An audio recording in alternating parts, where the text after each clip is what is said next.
Egun on guztioi. Gipuzkoako Foru Aldundiak bihar ekainak 17 jarriko du jendaurrean nazional bat eta A15 errepideak Andoainen lotzeko proiektua, Bazkardoko lazoa bezala ezagutzen duguna. Horrela, bide azpiegiturak eta lurralde estrategiako departamentuak obrak urtea amaitu baino lehen esleitzea aurre ikusten du, 57 milioi euroko aurrekontuarekin, eta ondoren obrei ekitea eta 18 hilabete inguruko eraikuntza epearekin. Lazo honek Bazkardoko eguneroko autoilarak konpontzea ahalbidetuko du eta horrek ingurumen kalitatea hobetzea ekarriko du eta gainera jarduera guztiak haratago doazela ere esan daiteke. Mimendi edo Sorabila bezalako eremuetarako behin betiko soluzioak ahalbidetuko direlako, ingurumena errespetatuz eta baita ere inguruko auzoen bizi kalitatea hobetuz. Gipuzkoako korapilo nagusietako bati soluzioa emango zaio eta Bazkardoko egungo zirkulazio arazoa ere konpondu egingo da. Gaur egun lurraldean egunero autopilaketa gehien dituen gunea delako hau. Helburua azkenean trafikoaren arintasuna hobetzea, baita herrigunean eraginik izan gabe eta aldi berean hobekuntza jarduketa programa integral bati bide ematea. Lazoa Bazkardo eta Sorabila auzoen arteko bide ardatz osoa hobetzeko programa integral baten abiapuntua da. Aurre ikusetako jarduketen artean, Mimendi auzotik igarotzen den errepide tartea erabat estaltzea nabarmendu nahiko nuke, baita zarataren arazoa desagerrarazi eta hiri espazio berri bat sortzeko aukera emango duena. Baita ere, udalerriko sarbide eta irteera berriak gehituko dira, Sapa Bordaberri, Karabanen edo Txistoki bezalako eremuetan. Eta era berean, hobekuntzak aurre ikusten dira Sorabilako bide txirikordaketan, inpaktu akustikoa murrizteko neurriekin eta ingurumena eta segurtasuna hobetzeko jarduketekin batera. Esan genezake asmo handiko programa bat dela, Andoaingo egunerokotasuna hobetuko duena, eguneroko joan etorriak erraztuz eta baita ere mugikortasuna hobetuz. Bestalde, diputatuen kontseiluak N1 errepidean kontrako noranzkoa doazen ibilgailua detektatzeko eta abisuak emateko sistema aintzindaria eraikitzeko, instalatzeko, zerbitzuan jarri eta mantentzeko proiektua onartu du gaur. Baita N1 eta A15 errepideetan CITS edo garraio adimendurako sistema kooperatiboak baliza berriak jartzea ere. Azkenean, kamikazen aurkako sistema datozen asteetan hasiko da instalatzen N1 errepideko 15 puntutan eta urtearen amaieran pixkanaka martxan jarriko direla aurre ikusten da. Dispositiboak Idiazabal, Lazkao, Ordizia, Legorreta, Ikastegieta, Alegi, Tolosa, Irura, Bilabona, Andoain eta Lasarte Oriako sarbideetan kokatuko dira. Sistema horiek teknologia aurreratua, 3D radar kamarak, adimen artifiziala eta matrikulen errekonozimendua izango dituzte. Eta hoiei esker, denbora errealean identifikatu ahal izango dira kontrako norabidean zirkulatzen duten ibilgailuak. Eta automatikoki aktibatu ahalko dira informazio panelak, inplikatutako gidaria eta errepidetako gainerako erabiltzaileek jakin dezaten. Jarduera hau beste urrats bat da, Aldundiak etorkizuneko mugikortasunerako duen estrategian. Eta aldi berean segurtasuna eta berrikuntza indartzen ditu Gipuzkoako errepide sarean. Eta bukatzeko dirubilketari buruzko azken datuak emango dizkizuet. Gipuzkoako zerga itunduen bilketa metatua 6,2 igo da maiatzera arte, aurreko urteko aldi berarekiko, eta horrek esan nahi du 2.167.000 milioi euro bildu direla guztira bilketa likido gisa. Sarrera osoak 6,2 igo dira eta itzulketak berriz 6,6. Eta zerga figurei dagokienez, zuzeneko zergen bilketa likidoa 9,4 igo da eta zeharkako zergena aldiz 5%. Diru bilketaren bilakaera positiboa da maiatzera arte eta batez ere lan etekinen gaineko atxikipen, kapital higigarrien gaineko atxikipenen eta baita ere ondare irabazien, bezaren edo ondarearen gaineko zergaren dirusarreren hazkundeagatik izan da. Eta hitzitik, bezaren itzulketen eta PFS-aren kuota diferentzialaren igoerak nolabait moteldu egin dute hazkundea. Lan etekinen gaineko atxikipenak 4,5 igo dira aurreko urtearekin alderatzen baditugu, eta horrek 57 milioi euroko igoera suposatu du. Eta kapital higigarriaren etekineko gaineko atxikipenak 9 milioi handitu dira, eta ondare irabazien gaineko atxikipenak berriz 18 milioi euro. PFS-aren kuota diferentzial garbiaren itzulketak 0,6 milioi igo dira. Kontuan izan behar dugu, kanpainako sarrerak uztailean eta azaroan kontabilizatzen direla eta kanpainako itzulketak gehienak apirila eta ekaina bitartean egiten direla. Decía en euskera que la Diputación Foral de Guipúzcoa publicará mañana 17 de junio el proyecto de enlace entre las carreteras Nacional 1 y A15 en Andoain, conocido como el Lazo de Bascardo, dando así inicio a su fase de exposición pública, que es el paso previo a su aprobación definitiva y posterior licitación. El Departamento de Infraestructuras Viarias y Estrategia Territorial prevé adjudicar las obras antes de fin de año, con un presupuesto estimado de 57 millones de euros y iniciar su ejecución a continuación, y se prevé que las obras duren aproximadamente 18 meses. Paralelamente, el Departamento también va a impulsar la licitación de las actuaciones complementarias de mejora integral del entorno, entre las que destacaría la cubrición total de la carretera a su paso por el barrio de Mimendi y la habilitación de nuevos accesos al municipio de Andoain. El lazo permitirá solucionar los atascos diarios en la zona de Bascardo y supondrá una mejora en la calidad ambiental. Y también quiero subrayar que el conjunto de las actuaciones va más allá, haciendo posibles soluciones definitivas para ámbitos, como decía, el de Mimendi o Soravilla, desde el respeto al entorno y con la mejora de la calidad de vida de los barrios de ese entorno, que son también una prioridad. Se dará también solución a una de las conexiones viarias más importantes y transitadas de Guipúzcoa, resolviendo el actual nudo de tráfico que constituye uno de los mayores focos de atasco diarios en Guipúzcoa. El objetivo, por lo tanto, es mejorar la fluidez del tráfico sin afectar a la trama urbana del municipio de Andoain, al tiempo que se posibilita el programa integral de actuaciones de mejora. Constituye el punto de partida de un programa integral de mejora de todo ese eje, que está comprendido entre los barrios de Bascardo y Soravilla, y entre las actuaciones que están previstas destacan, como decía, el cubrimiento de la carretera a su paso por el barrio de Mimendi, que eliminará el ruido y permitirá generar también un nuevo espacio urbano, y también se van a habilitar nuevos accesos y salidas del municipio a ámbitos como el de Sapa, Bordaberry, Caravanas o Chistoki. Asimismo, también se prevén mejoras en el trenzado viario de Soravilla, junto con medidas de reducción del impacto acústico y actuaciones de mejora tanto ambiental como de seguridad. Se trata, pues, de un programa ambicioso que mejorará el día a día en Andoain y facilitará también los desplazamientos cotidianos y mejorará, en definitiva, la movilidad.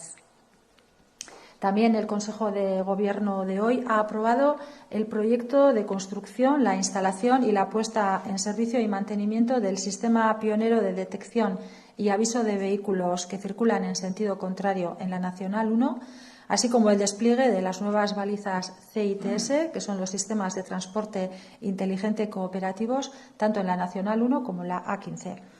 El sistema antikamikazes comenzará a instalarse en las próximas semanas en 15 puntos de la Nacional 1, con la previsión de que entren en funcionamiento de manera progresiva a finales de año. Estos dispositivos se van a ubicar en los accesos situados en Idiazábal, en Lazkao, Ordizia, Legorreta y Casteguieta, Alegi, Tolosa, Irura, Villabona, Andoain y Lasarte Oria. Son sistemas que están dotados de tecnología avanzada, con cámaras de radar 3D, de inteligencia artificial y también reconocimiento de matrículas, lo que va a permitir identificar en tiempo real los vehículos que circulen en sentido contrario y activar de forma automática paneles informativos para alertar tanto a la persona conductora implicada como al resto de los usuarios y usuarias de la vía. Supone un paso más en la estrategia de la Diputación hacia la movilidad del futuro, al tiempo que se refuerza también la seguridad y la innovación en la red viaria de Guipúzcoa, y el despliegue de estas tecnologías consolida también la apuesta del territorio por liderar proyectos pilotos en Europa en ámbitos como la conducción autónoma y la seguridad avanzada. Y para terminar voy a dar cuenta un poco de los últimos datos de recaudación.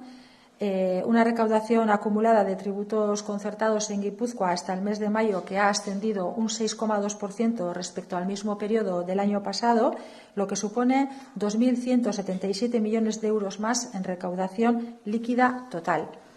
Estos ingresos íntegros han aumentado un 6,2%, mientras que las devoluciones han crecido también un 6%.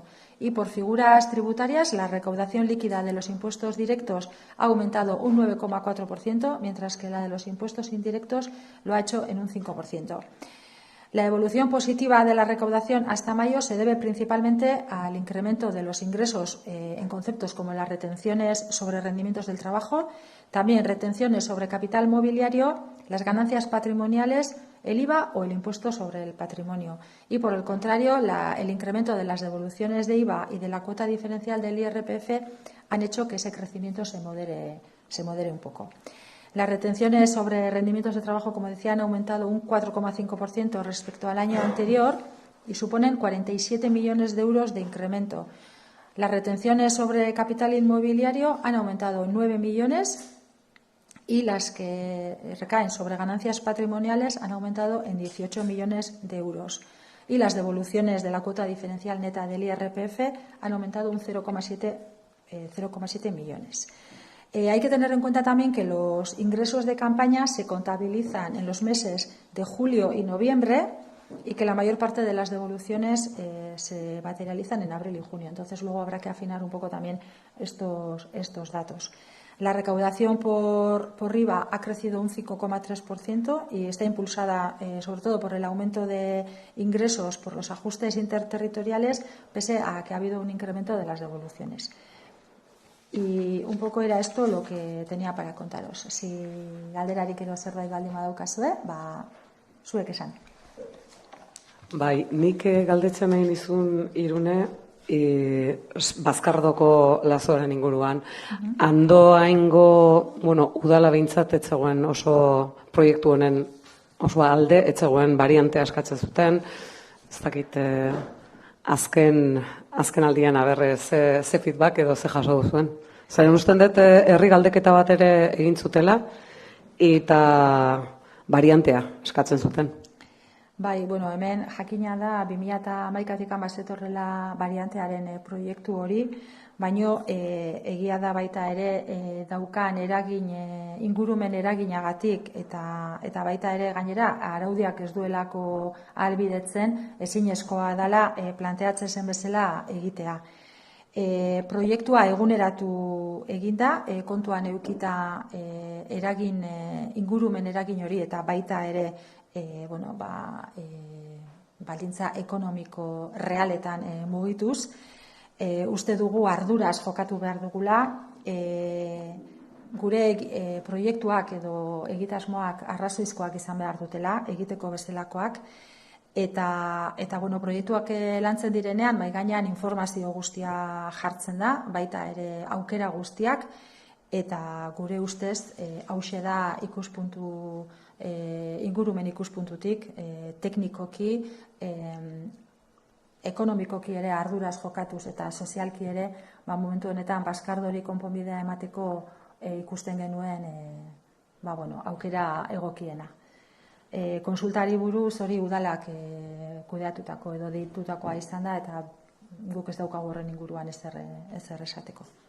Baina bai uste dugu lazo honek, lehen esan dudan bezala, egunero inguru horretan gertatzen diren trafiko arazoak konponduko dituela, eta gainera ez da bakarrik hori esaten nuen, pixkat proiektu osoago baten abiapuntua ere badala, eta Mimendi inguruan, errepidearen estalketak, Zarataren inguruan ere onurak ekarriko ditu, ahalbidetuko du baita ere espazio berriak sortzea, eta baita ere Andoaingo sartu eta irteera batzuk ere hobetuko ditu, eta hau guztia obrarekin Andoaingo herrigunean inolako inpaktorik sortu gabe.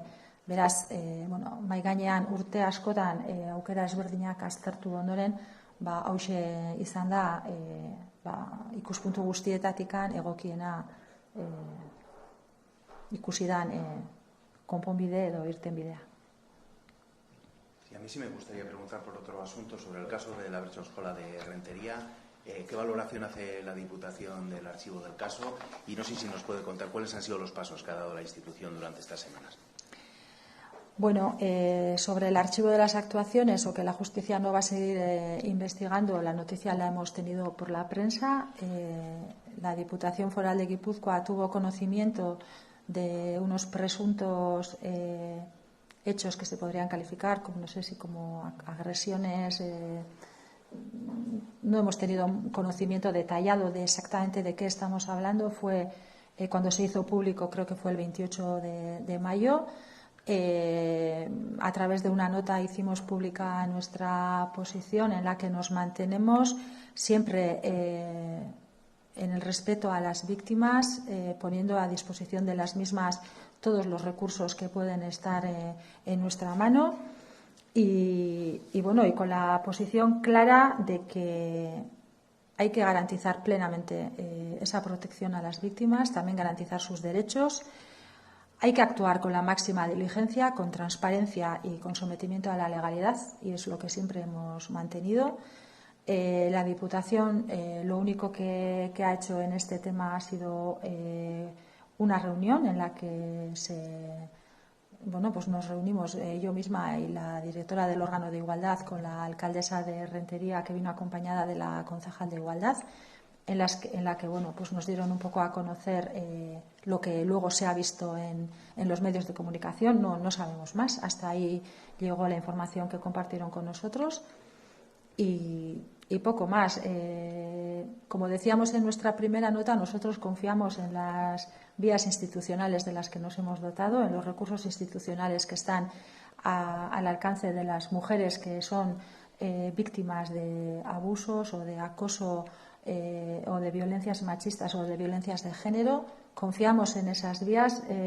Hemos dicho también que no somos partidarios de esas vías privadas paralelas que se han habilitado para intentar resolver estas cuestiones que tal y como la propia alcaldesa en una entrevista que dio el fin de semana reconocía que habían fracasado.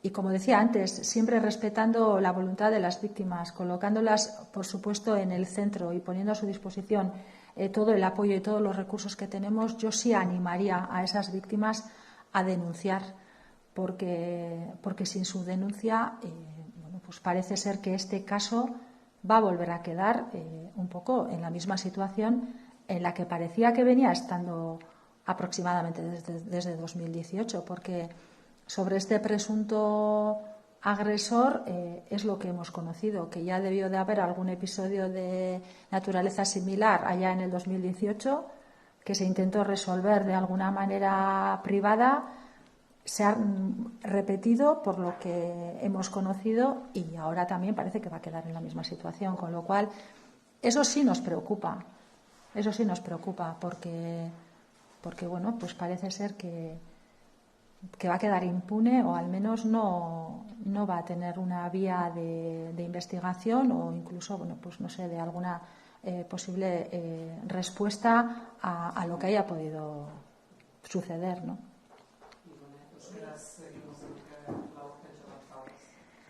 Bai, gaur ezagutu dugu prentsaren bidez, Errenteriko Xenpelar Bertso Eskolan, badirudi gertatutako eraso hoien aurrean justiziak ez duela ikertzen jarraituko, salaketarik ez dalako egon. Guk justiziaren erabakia noski errespetatu egiten dugu. Orain arte Gipuzkoako Foru Aldundiak gai honen inguruan izan duen parte hartze edo ezagutza alkatearekin izandako bilera batera mugatuko nuke, Aldunditik deitutako bilera, orain dela 15 egun. Maiatzaren 28an gertaera hauek publiko egiten direnean gure posizioa azaldu genuen eta hor mantentzen gera eta horren ondorioz egintzen baita ere bilera hori. Eta bilera horretan jaso genduen informazioa prentsan edo komunikabideetan azaldu dena baino ez dugu gehiago ezer ezagutu udalaren eskutik. Guk gure posizioa mantentzen dugu, inondik inora zalantzan jarri gabe biktima erdigunean jarri behar dela, babes osoa eskaini behar zaiela eta bere eskuetan jarri behar dilera baita ere baliabide guztiak horrelako egoeretan. Baina nik aldi berean bai, biktima horiek salaketak jartzera animatuko nituzke, hortarako behar dituzten baldintza egokiak izan behar dituzte, laguntza eta babes osoa salaketa horiek jarri ahal izateko. Horren ondorioz bakarrik martxan jarriko direlako justiziaren baliabideak eta orain arte ikusi dan bezala eta horrela aitortzen zuen baita ere Errenteriako alkateak asteburuan emandako elkarrizketa baten, balizko erasotzaile honen berri bazegoen edo zerbait egin zuela orain dela urte batzuk, konponbide pribatuen bidez kudeatu nahi izan da gai hau eta berak aitortzen zuen bezala horrek ez du emaitza onik izan. Eta horregatik guk erakundeetatik dauden bide horietan sinesten dugu eta uste dugu salaketa baten bidez aktibatuko litzakela prozesu guztia eta erantzun bat eman egoera honen aurrean, ze bestela badirudi berriro ere holaxe geratuko dela pentset kasu hau eta horrek bai arduratzen gaitu. Bizkaia ha anunciado unas medidas, creo que presentaba hoy, ¿no? ¿Qué opinión le merece a Guipúzcoa? Si esto pone en peligro la armonización, ¿Guipúzcoa en qué punto está? Sí, nosotros llevamos tiempo trabajando en nuestro propio paquete de medidas fiscales. Es un proceso en elaboración que iremos desarrollando y contrastando y afinando antes de su presentación. Como decía, no es un trabajo reciente porque se viene ya trabajando en nuevas medidas desde hace meses. Un trabajo que, como es habitual, es compartido por los dos partidos que formamos el Gobierno de la Diputación de Guipúzcoa, y el resultado de todo ello será una norma foral que se presentará públicamente una vez que se concluyan los trabajos. Nosotros siempre hemos dicho que armonización sí, uniformización no, que dentro de que tenemos que estar armonizados los tres territorios, cada uno también tiene sus peculiaridades, pero sí somos favorables a la armonización sin ninguna duda.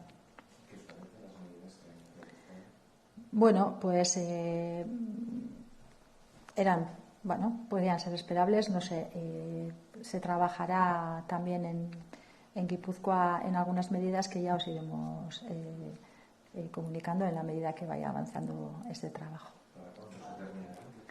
No te puedo dar una fecha, pero no creo que tarde mucho. ¿Podéis adelantar si podéis adelantar alguna medida o si van a ser del mismo perfil de las de Vizcaya? No voy a adelantar nada. Cuando estén los trabajos ya concluidos ya se darán a conocer. Eta euskeraz, neurri fiskalen inguruan Gipuzkoan ere denbora bat daramagu gai honen inguruan lanean. aurrera doan einean garatzen eta kontrastea egiten ari gara, bere aurkezpenaren aurretik. Esan dudan bezala ez da orain hasi dugun lan bat, ja denbora bat badaramagu honetan, eta bai esan behar dut lan partekatua dela Gipuzkoako Foru Aldundiko gobernua osatzen dugun bi alderdien artean, ez?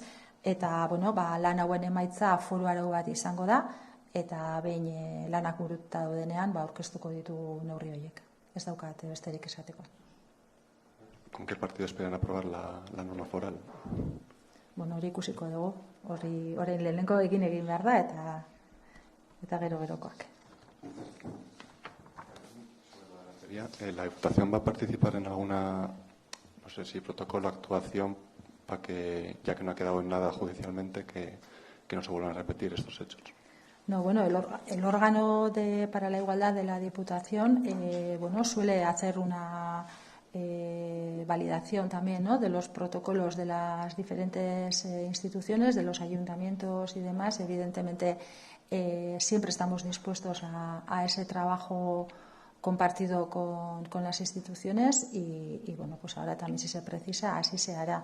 Pero en este tema la Diputación Foral de Guipúzcoa no ha tenido conocimiento alguno por parte de nadie sobre cómo se estaba actuando en esta situación, hasta que el día 28 de mayo se hizo público y a posteriori se celebró esa reunión en la Diputación a petición de la propia Diputación.